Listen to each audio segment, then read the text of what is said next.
V is an unknown, Y is an unknown, we know everything else. So I'm gonna substitute here. I'm gonna take that, pop it in for Y. And so I have US mg is equal to mv squared over r.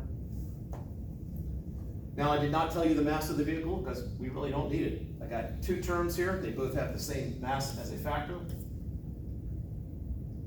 It cancels out. If you want to put a mass in there, there's nothing wrong with it. And so V, solving for V, multiply both sides by r, take the square root, and we're left with the square root of 0.8. That's just a straight mark there. Oh, I made that a while ago.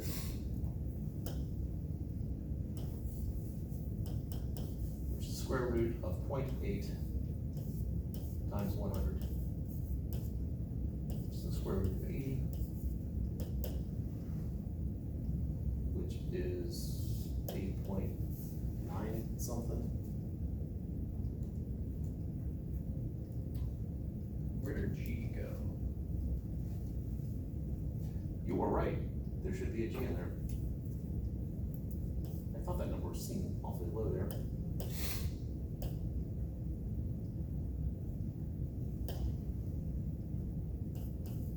Times 10. So we have the square root of 800. That's looking better.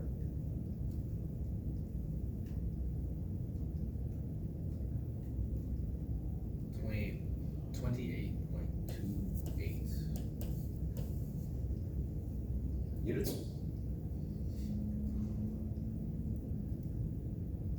Units per second.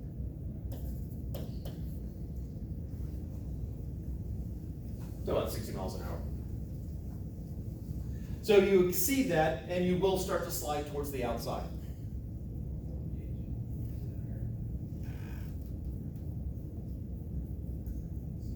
Realistically, if the road is wet, that coefficient of friction is going to drop and it's a lower speed.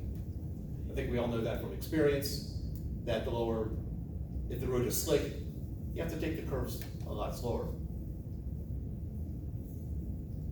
But this is just the first, this is probably one of the simpler ones. Does that imply that no matter how big the mass of the vehicle is, it will always have the same Yes. maximum speed around a turn? Yes. Doesn't feel right? Because wouldn't its normal force proportionately increase with its, I know, not supposed to put the centrifugal force? Probably better, in my mind at least, better wording is that as the mass increases, the normal force increases, the friction increases, but the inertia also increases and it has a greater desire to move in a straight line.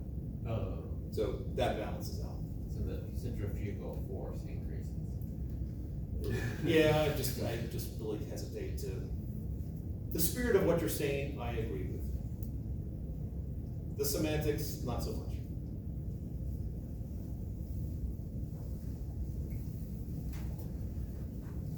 But I think I know what you're thinking. That's great, but can you make it more difficult? Yes, I can. Questions before we make it more difficult?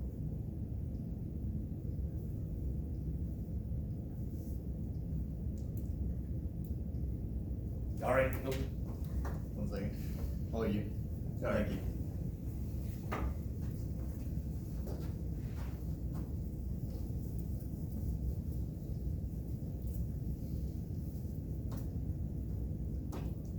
Again, we're going to find maximum, let's change that. It's still going away from us. Let's see if this time it's on an angle at some angle theta. And let's make it 37 degrees. This time, we're going to do away with friction. This starts out.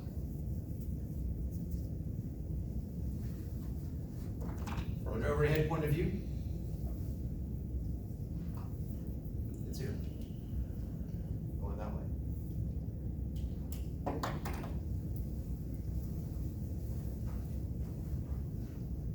First step,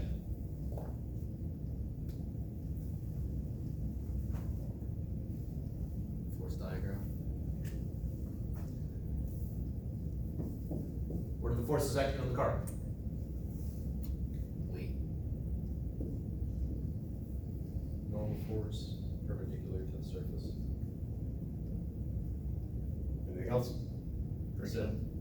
Pardon? Friction? I'm making this one frictionless. I erased that stuff, and I said it verbally, but let's make it Oh, I'm official. sorry. US equals mu K equals 0. Don't worry, we'll bring friction into it.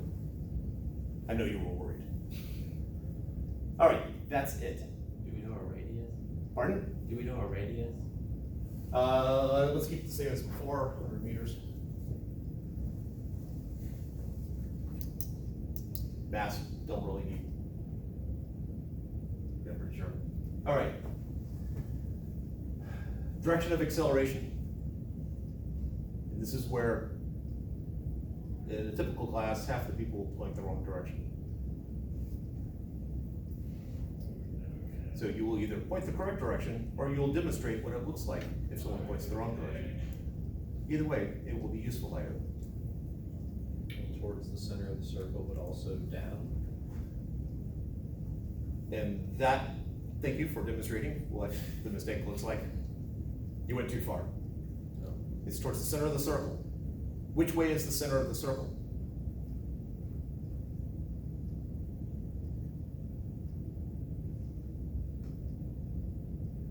R hat. Well, if you're towards the center of the circle and doing R hat, it'd be negative R hat, but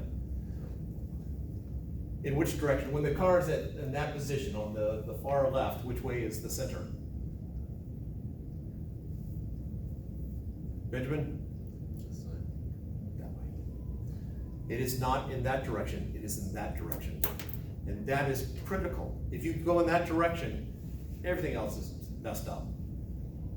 Because also one thing, if you're going in that direction, what you're saying is that the car is doing this maneuver, as opposed to this maneuver. So the car is traveling in a horizontal plane, the acceleration is in that direction. Is the car on a slope or am I blind? It is on a slope. Okay. Oh, and just from a language point of view, it is banked. Okay. I sometimes throw banked into a question and students will go, what does this mean? Banked is just, it's at an angle that you can go around. So it's like a NASCAR track. Yeah. Gotcha. Except with no straights. Was that? Except with no straights, just a Yeah, yeah, just, it's more like that motorcycle circle of death thing in circuses. The cage. It's like the sphere thing. Yeah. Mm. All right, so we have normal force, we have weight, and we have acceleration, coordinate system. How do we set up our coordinate axes?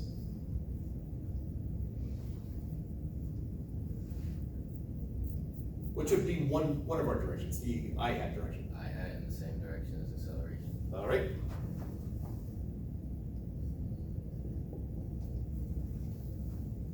J hat perpendicular to I hat. Or to the, Yes. Sit up. All right. All right. Do we need to break anything up? Decomposition. the normal force. Yes. Unlike before, if it's just box on ramp, you're breaking weight up, but weight is perpendicular to the acceleration. We are breaking normal force up. So let's figure out which part is pointing towards the center. So that's what I'm breaking up right there. I'm just gonna sort of extend that. I know this angle here is theta, that is a right angle. What I'm trying to figure out is how much of this, what is this angle right here? It's either gonna be theta or the complement of theta.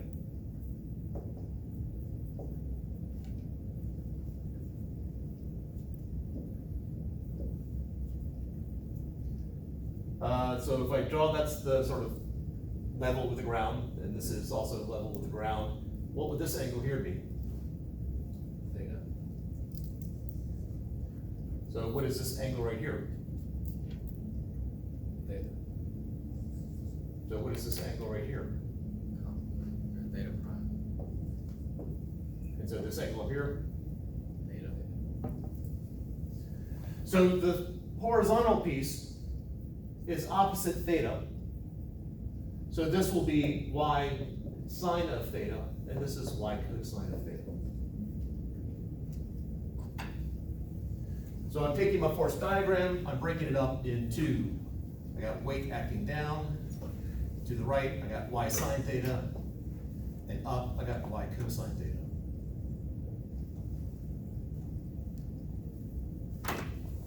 If I were being really technical on the arrow drawing, those would be the same length. Because it is not accelerating up or down, it's accelerating to the right. Questions before we jump to equations of motion?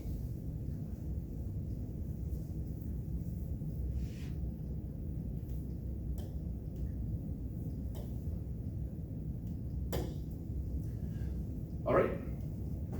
We'll have two equations of motion. We'll have an I hat and a J hat.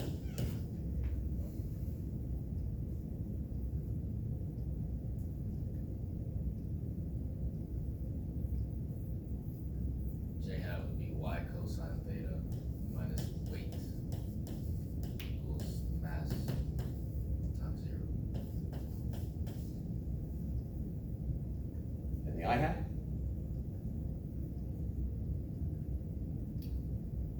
Y sine theta.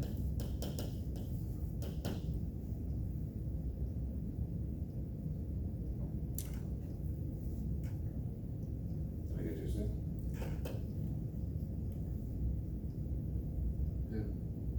Be equal to the mass times acceleration, right? Right. And then so, sort of relating back to what we had just done, because I know it's centripetal acceleration, I'm just gonna put a little C right there just to, as a reminder that this is centripetal acceleration. All right, substitution phase. I have an equation. What do I have an equation for? That is independent of this specific problem. Wait, Yep. And Mass times gravity. wait, I heard several things at once. Weight and, Oh, just the equation for weight. you're Alright. saying the equation for weight. oh. Sorry. mg. All right. Now, we have anything else? Do we have another independent equation? Acceleration. And what is that equation? V squared over r. So we now have y sine theta equals mv squared over r, and we have y cosine theta equals mg. Our unknowns are v and y. So how do you solve it?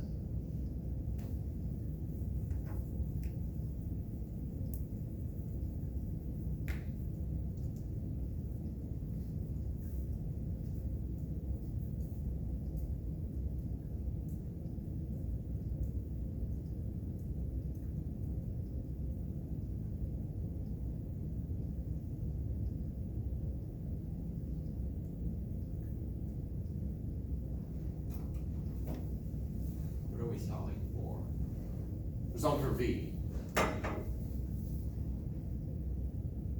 Yeah, I guess, did not write it. If nothing else, I thought it intensely, and you should have picked up on that. I think I said it. But we're solving for v, we don't know v, we don't know y. The letter y. Subtract the equations? Subtract? Yeah, I guess since we know theta, we could subtract them. We're gonna run into trouble with the fact that m officially is not given, but it doesn't matter what m is, so we could make up a number if we wanna go that route. Do you wanna make up a number, or? It's somehow get rid of it. Can we do both ways? Like, Oh, subtract and then make up a number? mm, Okay, so over here, we got y sine theta minus y cosine theta equals mv squared over r minus mg.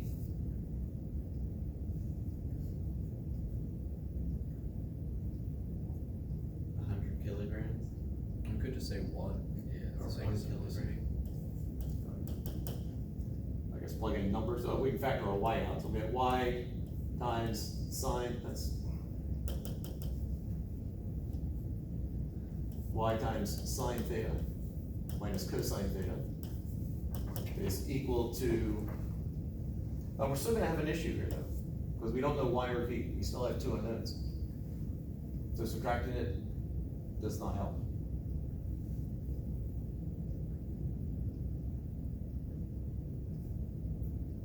I had a brief moment of thinking that, oh, we can still do it that way, but no, we're still gonna run into the issue of, I don't know v, I don't know y, m to be whatever we want, so I'm not worried about that. Could you solve one of the equations for y? Okay, You're to divide mg by cosine theta to get y equals. all right, so let's get rid of that.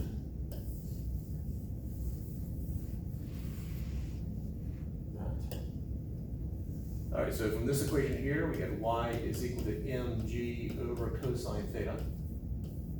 I guess plug into that, and so we get mg sine theta over cosine theta is equal to m v squared over r. Simplify the mg tangent theta. Alright, so we got mg tangent theta equals m v squared over r.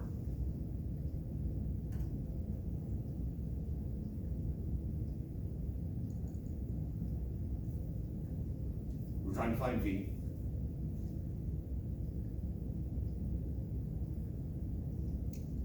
The m's would cancel if you're to isolate v. And then r multiplied on the other side. So left with rg tan theta is equal to v squared.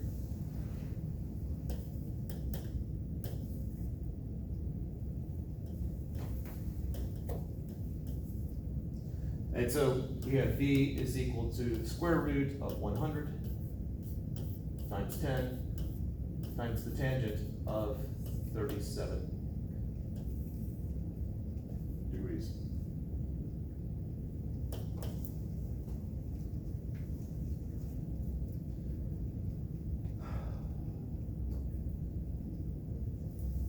Tangent 37.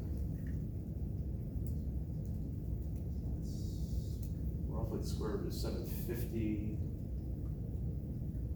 which is 85-ish. What is it?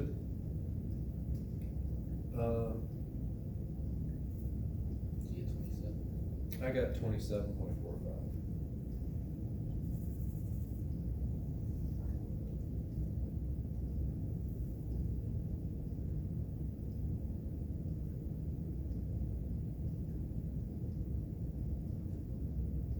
Yeah. Okay, 27.45. Yeah. It feels right. You can imagine being able to go very fast on a frictionless plane, even if it's at a degree of 37. I got the same. Yeah. I had an extra 10 in there. All right, so that would be that speed. If I drive faster than that, what's gonna happen? If I drive slower? Just slide into the center. So the next part would be finding friction, or what is the maximum friction, or if I gave you the friction, what is the maximum speed you can go and still not slide, or the minimum speed. So the direction of friction depends upon if I'm traveling faster than this or slower than this.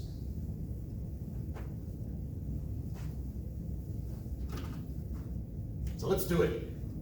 Oh, questions before we add friction?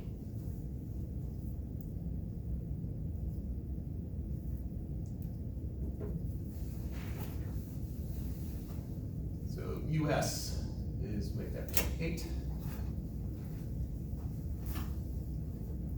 And I'm gonna find the maximum speed.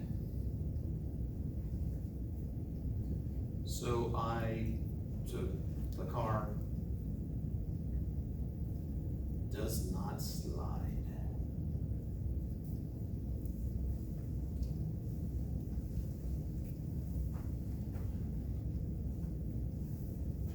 So that goes away.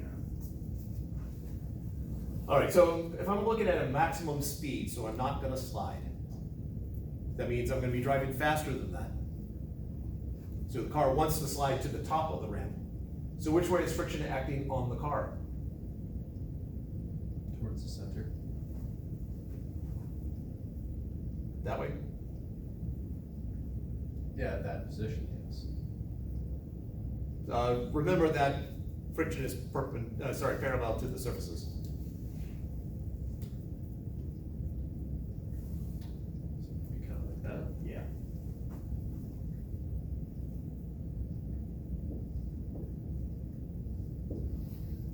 Gonna be static friction because we're not sliding. All right.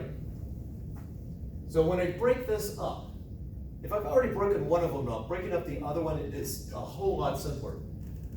It is perpendicular to normal force. I'm gonna have to break friction up into, well, it's going to the right and going down. And the trig function is the opposite of the perpendicular one. So if normal force cosine is vertical, then this is gonna be the friction times the sine of theta. And since sine is the horizontal for normal force, it'll be cosine for the friction.